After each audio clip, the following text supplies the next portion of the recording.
Welcome to SwitchClicksPodcast, episode 67, recorded on January 18th, 2022. In this episode, we'll be discussing Microsoft's recent acquisition of the Activision Blizzard company, which includes IPs like Overwatch, Call of Duty, and World of Warcraft. My name is Dakota, and today I'm joined by Nathan. Hello. And Kaiser. Kaiser, wait! Yeah. Yeah, so we pretty much all woke up to the news and tweets that Microsoft will be buying Activision Blizzard, which also includes King, for a whopping nearly $70 billion. That could very well be the biggest acquisition I've heard of in the game industry. Definitely recently. At least recently, without inflation, but, don't want to get into that. To be honest, I was like, see how, Microsoft is like, all right, Bethesda, come with us. And then, Activision Blizzard does, it's because, they're obviously AAA, but it's more so, whether or not they're going to be bought out soon, right? Well, to be fair, they used to be, the king of games in terms of how much they earn. No pun intended, but most definitely. But yeah, they used to be I think the biggest games firm, at least in terms of earnings. But of course, the reception's a different story. This is a bit of a jump. Yeah, you think about it that Activision, they're basically the leader in the FPS genre. Blizzard is the leader in the MMORPG genre with World of Warcraft. And then those genres are facing some pretty big competition. Yeah, nowadays it is with Final Fantasy. That one's kind of becoming pretty big, and with this, people are thinking, okay, are they going to do any exclusives? But I believe they announced with Call of Duty that they don't want to take away from the PlayStation pot, you could say.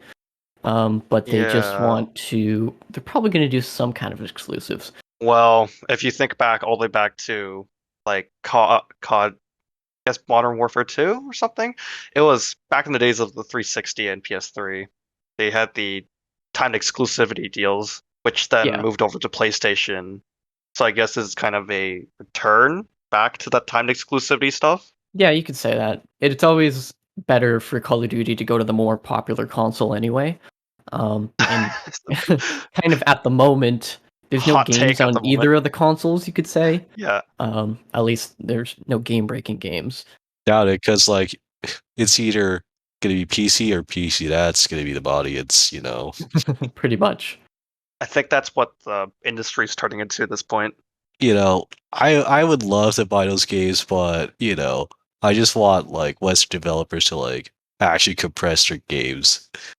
Just look at Warzone. It's 150 to 100 gigs. It's just taunting. And that's only Warzone alone. Imagine adding the rest. Dude, it's either you could spend all the time to download it and then delete it. It's hey, you want to play it again, right? I have to re-download it again. And with this acquisition, it includes the King Company, which makes Candy Crush and a bunch of other puzzle games. Now, I will say Candy Crush is the biggest puzzle mobile game, I think, ever. It makes billions of dollars, I would have to assume. Yes, it's really... And then it also includes, the sub developers, which are Treyarch, Raven, High Moon... What is that name? Infinity Ward, Sledgehammer, Blizzard themselves, technically. Yep, Demonware, Toys for Bob. Yep. etc. Yeah, and this also means that they get a bunch of other IP that was previously exclusive to their other counterpart. Yeah, interestingly enough, oh wait, never mind. I was about to say Crash never made it to Xbox, but they did eventually. Technically, it did. Eventually, yeah. Same with Spyro, or no? Spyro, yeah. Spyro as well. Eventually, they had that remake. Now they can make exclusives, and that's quite the flip. Yeah, that's the thing with the exclusive parts. They've already done Microsoft's already done some stuff that's aggravated people a bit in terms of exclusivity. Though I guess in a sense, Xbox exclusivity isn't really truly an exclusive thing because you still have PC. And all these games are probably going to be coming to the Xbox Game Pass and PC Game Pass. Yeah, And exactly. It's for $10 a month, that's a stupid good deal now. It is so good. Especially for like Call of Duty fans, they would 1000% pay for that. I would probably do the same too. And if they also bundle the Xbox Game Pass Ultimate or PC Game Pass Ultimate, you get like online with it. And That's theoretically, insane. you buy a Call of Duty game every year. That is, let's use Canadian numbers, it's about $90 a year. Yeah. Plus and all then the if you use DLC. Canadian yeah, and then if you use Canadian numbers for the Xbox Game Pass or PC Game Pass Ultimate, let's just include that. That's about $14 a month. Jeez. And if you only play Call of Duty, it's not a good deal. But then you also get thousands upon other thousands of games that could include the next Overwatch, maybe World of Warcraft bundles, probably the next Diablo, like maybe the next Crash. Like Exactly. You got wait, how many games now? So we have the EA Play on Xbox Game Pass. We That's true. have Bethesda, and I saw a couple of JRPGs on there as well, popping up. Yeah, let me. Those are JRPGs, though. There is a photo that's going around. There with is the Dragon total. Quest 11. Yeah, but that's Square Enix is always going to port most of their games. Most of their games. Yeah, that's a really they have all the Xbox they have most of the big Xbox 360 and Xbox One games, and they have Rare and Mojang. Rare, Mojang, Like, and then Activision Blizzard. Yeah. Holy crap, that is a huge library. People are making the meme of Thanos with the Infinity Gauntlet. I mean, I can't blame them because they're technically balancing out the games industry in a sense that they're just buying out all the Western studios and publishers.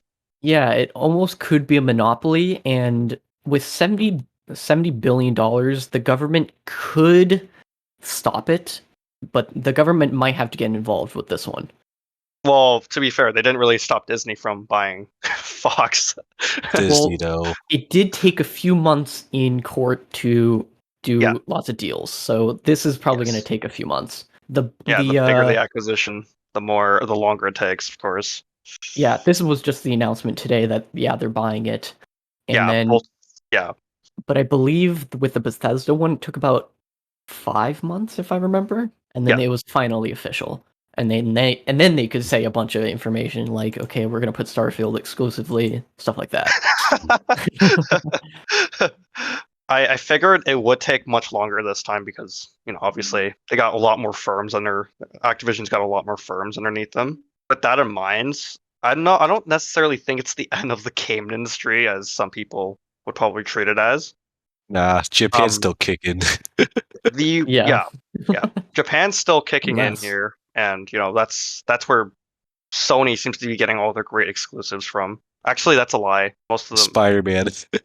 Yeah, that's a lie. Some of them a lot of them are coming from the Western side, but I personally don't think it's necessarily the end of the world. Just because Microsoft still gets. How do I say this? They got money anyways, regardless of these acquisitions. Like when you think about it, Sony gets money anyways as well from all their other products and of course film. So there is almost no way that this changes much aside from Microsoft getting extra money from licensing fees, if anything. Yeah, because they probably don't even have to pay licensing fees for any of their any of the new stuff they're getting from Activision Blizzard. They just have to. Exactly. They can advertise. They can make whatever game they want now. It's free advertisement now. Xbox will likely listen to the fans. So better than Blizzard, because I know Blizzard's not very good at that. God bless Warcraft 3 Reforged. I'm sorry, I have to bring that up, but Universe of Warcraft. Imagine. Oh, and also remember that we also all apparently have phones. Oh yeah, true. Diablo 4 I'm now not for sure. phones. I'm not sure. Like what you hear so far? Make sure you never miss an episode by clicking the subscribe or the follow button now. There's two more things I personally want to bring up. Number one is we won't get into it, but Activision Blizzard the last year or so not been doing very well. Yeah. So the stock has plummeted, and that probably was a good buying opportunity for the company Yeah, this was for during. Microsoft to buy them. Mhm. Now today, once they announced it, the Activision Blizzard stock went up 25%. That's kind of unheard of in the stock market. So whoever bought that early made some money. Yeah, they Yeah, bought that during the blog. it's about the PR, really. Yeah, exactly. Yeah. And on the other side of it, people are looking at Nintendo, like they could be the next one to be bought out. Nintendo Oh. right now is worth about $51 billion. That's just based on the current stock. And therefore, Xbox just spent more money on just a third-party game developer. Mhm. To be fair, The they do biggest have one. Call of The Duty, biggest. but Well, yeah. Sure. Well, they have esports now. They pretty much own esports at this point, except for a few select games. Yeah, we yeah. got something that people lose their lives over. Not literally, figuratively. And then you have people who get pretty violent, running guns. Yeah. Either way, like Nintendo is fine. I don't Nintendo's think they're going to fine. be bought out. I'm pretty sure like a few months ago there was I saw an article. It was like, oh, Yep. Microsoft went to Nintendo, but they were literally laughed out of the room. Yeah, this was 20 years ago. And that is hilarious. Yep. Microsoft was a very young contender back in the day. They literally did not know anything about the game industry, and that's why we have a huge bulky controller on their very first console. But they did give us Halo 2. They did give us Halo, well, Halo in general, let's be honest. Nah, Halo 2. That's the reason why Nintendo isn't necessarily going to go anywhere. It's because Nintendo actually has something to bring to the industry every time they bring up a new console. And they're not trying to compete with anyone, which gives them no reason to be selling the company to someone. Yeah. I'm thinking like if Nintendo ever fails after the Nintendo Switch, then yes, they will probably go back to Wii U levels of stock or worth, which is about 12 to 20 billion. Yeah. Which at that point they could be bought out by like Sony or something, but Now, that's I 1,000% when the undoubtedly. government would get into. yes, because there is something I think in Japan that kind of stops companies from completely acquiring each other. I'm not sure about the details though, but like you could still buy stocks from them, but can't 100% acquire the company and make it Yeah. a subsidiary. Because it does get a little bit complicated in Japan. Because they Yeah. have different also copyright laws. Yeah, different So- copyright laws and different publishing laws, even different types of firm, like different type of structure. Yeah, I got one more thing to add. It's more so like the fact that like I don't doubt that Nintendo isn't going to be bought up by Microsoft. It's more so the fact that like they have actually collaborated with Microsoft several times with like Yeah, crossplay. very recently, I think today actually, Nintendo released a trailer for Banjo Kazooie. Oh yeah, because Rare Yeah. is putting that on their online system. I saw also people on Twitter being like, "Oh, guess who can come to Smash now?" Okay, well, Duty man. I think I've seen a lot of optimism on the flip side for this whole acquisition thing. Because of what Lex said about how Microsoft has been basically best friends with Nintendo at this point and not, acquiring them. There's been a lot of optimistic talk about all these Activision games being ported over to the Switch, Call of Duty on the Switch, which should have happened like years ago, ever since maybe 2018 when Black Ops 4 was being shown off. But I guess there are certain limits to where this acquisition goes, and as you already saw, Game Pass doesn't exist on the Switch, nor does Halo or Forza. So it's more like watching and waiting, I guess. Yeah, I think they're not going to port any of that because the Switch almost has a different audience to it.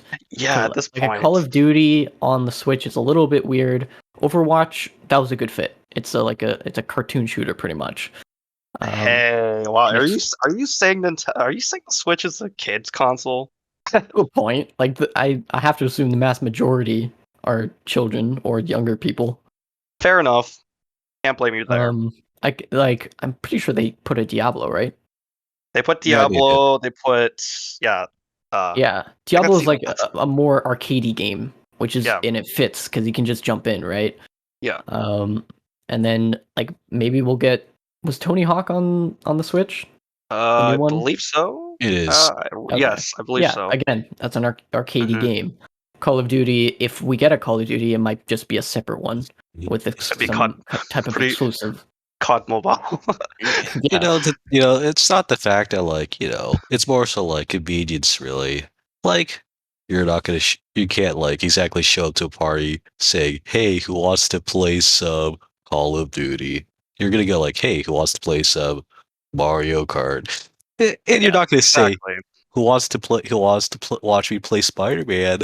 And have to lug in their goddamn backpack full of like, PS4 or PS5.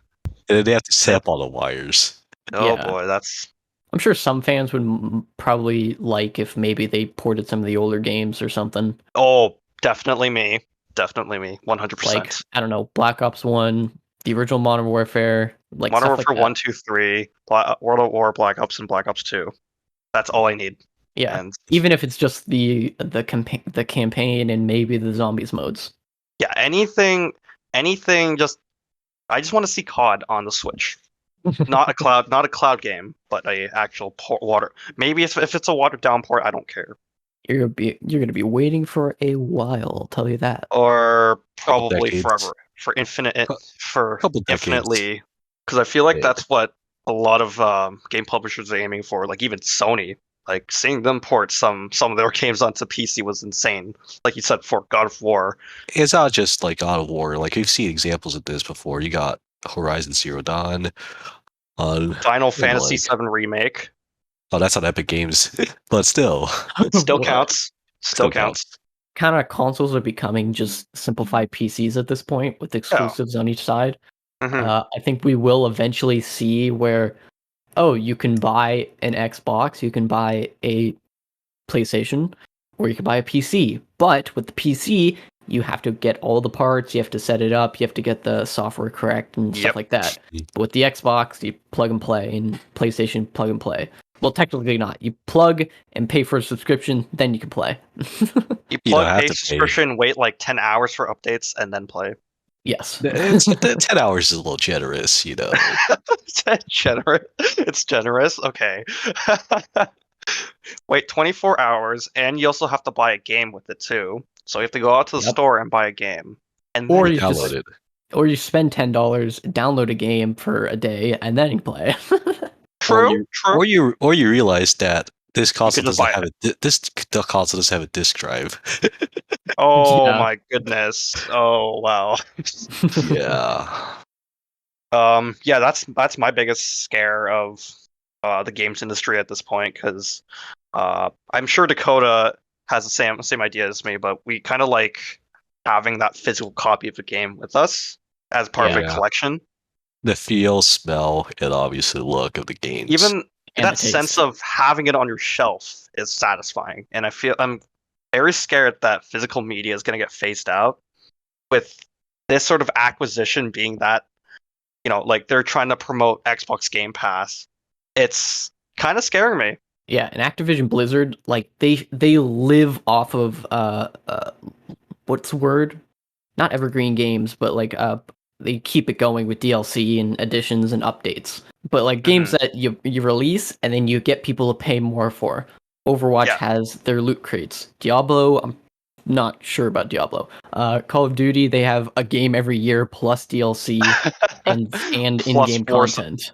Plus Like- all the Warzone updates. Exactly. That come with the new World of game. Warcraft, that is literally just a feeding ground. Candy Crush is where all the moms go. And then StarCraft is where all the nerds go. But here's, the one thing that Nintendo has, the one thing that Nintendo has on like mobile is Fire Emblem Heroes. Yeah, Oh, arguably, yeah. that sure. makes so much money, even more than like goddamn Fate. Oh, you're not More even than- joking. More than all the other Nintendo mobile games combined. living off of that huge digital content updates is definitely going to be one of the factors to killing off physical media. Especially since now, both the PS5 and Xbox Series X barely even use their discs. Like, it's usually a confirmation purchase thing. Yeah, pretty much. It's just like, oh, you have this game. Okay, we'll let you play it now because you have this disc. It's not like something that's actually running off a disc. Thank you for joining us in discussing Microsoft's recent acquisition of the Activision Blizzard company. We'd love it if you could follow us on Twitter and listen to future episodes on Spotify and iTunes. Join our community Discord server to continue today's discussion, and we'll see you next time on the SwitchClick Podcast.